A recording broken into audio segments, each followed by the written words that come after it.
Tuhan bersamamu dan bersama rohmu.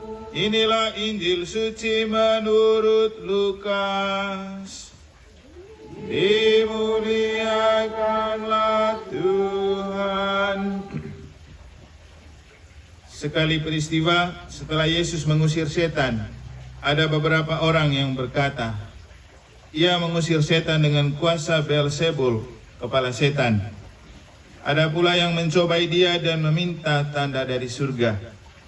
Tetapi Yesus mengetahui pikiran mereka lalu berkata, setiap kerajaan yang terpecah-pecah pasti binasa, dan setiap rumah tangga yang terpecah-pecah pasti runtuh.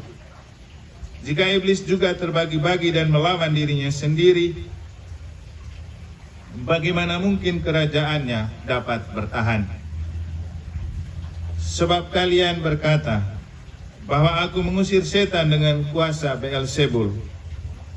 Jadi, jika aku mengusir setan dengan kuasa Beelzebul, dengan kuasa apakah pengikut-pengikutmu mengusir setan? Sebab itu merekalah yang akan menjadi hakimu. Tetapi jika aku mengusir setan dengan kuasa Allah, maka sesungguhnya kerajaan Allah sudah datang kepadamu. Apabila seorang yang kuat dan bersenjata lengkap menjaga rumahnya, amanlah segala miliknya. Tetapi jika seorang yang lebih kuat daripadanya menyerang dan mengalahkannya, maka orang itu akan merampas perlengkapan senjata yang diandalkannya dan akan membagi-bagikan rampasannya.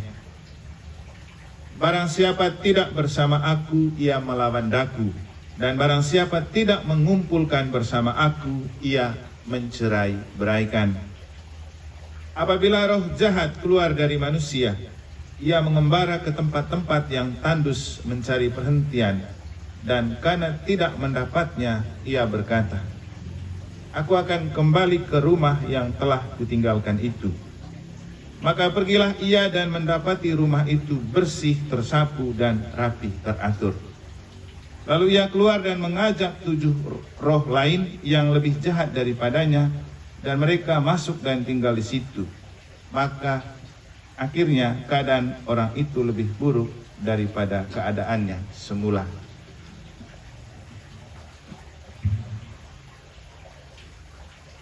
Demikianlah sabda Tuhan. Terpujilah Kristus.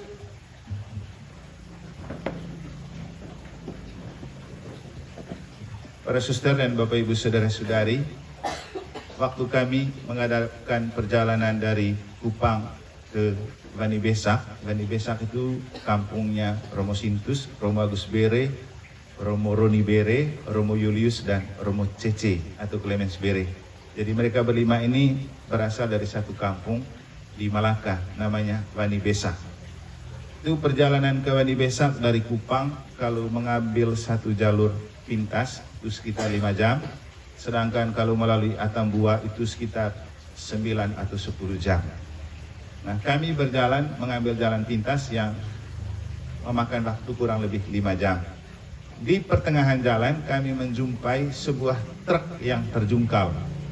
Dan banyak orang yang melintasi jalan itu berhenti lalu menyaksikan truk itu terjungkal. Lalu tiba-tiba ada yang berkomentar begini, nah ini dah kalau bulan Rosario, pasti ada saja kecelakaan. Kami dan Romo Dami dan beberapa suster yang di dalam mobil menanggapinya dengan guyon. Karena memang Bapak Ibu, kalau di timur, bulan Mei dan bulan Rosario atau bulan Oktober itu bulan-bulan rawan, penuh kecelakaan. Entah karena apa mereka percaya seperti itu. Tapi untuk kita ini sebuah sinyal yang menunjukkan kepada kita bahwa memang karya roh dan karya iblis itu susah untuk kita bedakan. Mana punya Tuhan, mana punya iblis. Bahkan Yesus sendiri yang melakukan penyembuhan dengan kuasa Allah dicurigai melakukannya dengan kuasa setan. Yesus loh yang buat, orang tetap curiga. Tapi memang faktanya susah untuk kita membedakan. Para dukun kita tidak tahu, semua bernama pendoa. Apakah mereka berdoa kepada Tuhan atau mereka berdoa kepada roh jahat? Kita tidak tahu. Apalagi kalau dukunnya hanya komat kamit dan kita tidak dengar apa kata-katanya. Jadi kita bersyukur punya iman Katolik yang jelas. Kalau kita berdoa jelas kata-katanya, ditujukan kepada Tuhan dengan kalimat yang jelas dan transparan. Maka kenapa kemudian Bapak Ibu dalam gereja Katolik imam itu tidak banyak yang jadi dukun atau pendoa.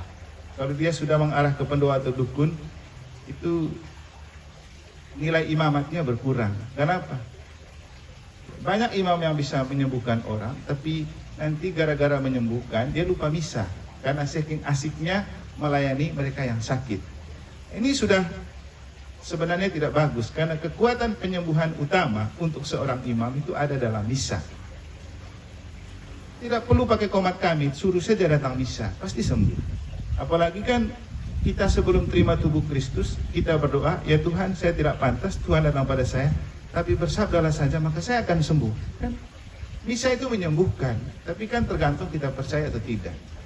Saya sendiri sejak merayakan misa ini karena saya tahu ini menyembuhkan dan melegakan saya. Bayangkan kita jalan dari Kupang ke kampungnya Romo Sintus, mereka perginya 5 jam. Habis itu kita pulang lewat Atambua, mampir sebentar ke perbatasan Tim-Tim. Lalu perjalanan dari Atambua ke Kupang itu 8-9 jam. Kemudian pulang dan lanjut ke sini nyetir. Di jalan tadi macet karena ada pekerjaan jalan di Tabanan. Sampai di sini kurang lebih hampir jam 5, kami lanjut dengan Zoom meeting pengurus Unio Indonesia. Jadi saya tadi selesainya jam 6.15, misanya setengah 10. Saya sendiri rasanya lapar, belum mandi, jadi cepat-cepat makan setengah bungkus, mandi 5 menit, lalu siap misa. Jadi kalau agak terlambat sedikit tadi karena kondisinya begitu. Tapi Bapak Ibu bisa melihat, saya tidak tampak lelah dan loyo kan? Kenapa? Saya percaya dengan saya merayakan misa, saya dipulihkan dan dikuatkan. Itu saja. Sekarang saya berkhotbah juga, jujur saya tidak ada waktu untuk menyiapkan. Tapi karena saya percaya bahwa ini akan menyelamatkan, maka Tuhan pasti berkarya. Itulah karya Tuhan. Karya itu betul dari Tuhan. Kalau kita melakukan itu dengan mengosongkan diri, lalu membiarkan Tuhan berkarya di dalam diri kita. Itulah karya Allah. Tapi kalau karya bukan punya Tuhan, dia akan berguru. Nah, seperti dukun-dukun, dia akan berguru. Lalu kemudian dia praktek dukunan dengan komat kamit. Nah, yang seperti ini susah kita bedakan. Kita kembali ke cerita tadi. Kenapa ketika banyak kecelakaan terjadi, itu malah dicurigai karena sedang bulan Maria dan Rosario? Apakah Bunda Maria yang salah? Tapi kalau kita telusuri lebih jauh, komentar-komentar seperti ini juga baik untuk kita maknai. Karena justru kita tidak berdoa, makanya ada kecelakaan. Atau hidup memang tidak bisa terlepas dari kecelakaan, tapi tujuannya kita berdoa supaya ketika ada kecelakaan kita selamat, atau resiko kecelakaannya bisa lebih ringan. Dan kalau Allah betul bekerja, Bapak Ibu jangan takut. Nanti Tuhan menuntun kita ke jalan yang baik dan menyelamatkan. Apalagi kita selalu dikirimin malaikat pelindung. Nanti bisa lihat di buku doa sumber kekuatan. Kalau kita berdoa kepada malaikat pelindung, salah satu rumusannya, doakanlah supaya ketika ada bahaya, engkau menjaga aku, atau supaya akan ada datang bahaya, engkau membelokkan aku ke arah yang lain yang benar. Itu doanya. Itu karya Allah melalui para malaikat. Tapi kalau karya roh jahat atau dukun, pasti tidak seperti itu. Dan orang yang hidup atau menyembuhkan dengan kekuatan Allah pasti mencintai Ekaristi, itu nomor 1. Maka Bapak Ibu, banyak dukun Katolik yang tidak pernah misa. Maka kita curiga itu benar karya Allah atau tidak. Karena kalau Allah yang berkarya, maka Allah masuk di dalam diri kita. Dan misa itu saat di mana Tuhan masuk dan berkarya di dalam diri kita. Kemarin kita sempat mampir ke perbatasan Timor Leste. Saya tidak bawa paspor. Makanya saya sempat buat story dan mengatakan, ketika kita melewati batas negara tanpa paspor, itu mujizat. Dan saya bisa melewati batas itu tanpa paspor. Itulah kita belajar politik ini kan ada jaringan. Jadi cari teman di Malaka, lalu saya minta tolong kontak di perbatasan. Ternyata diberi nomor kepala di perbatasan dan polisi satu. Sampai di sana, orang kan susah masuk. Tapi saya langsung bilang, saya mau ketemu kepalanya. Masuklah kita ke kantor kepalanya.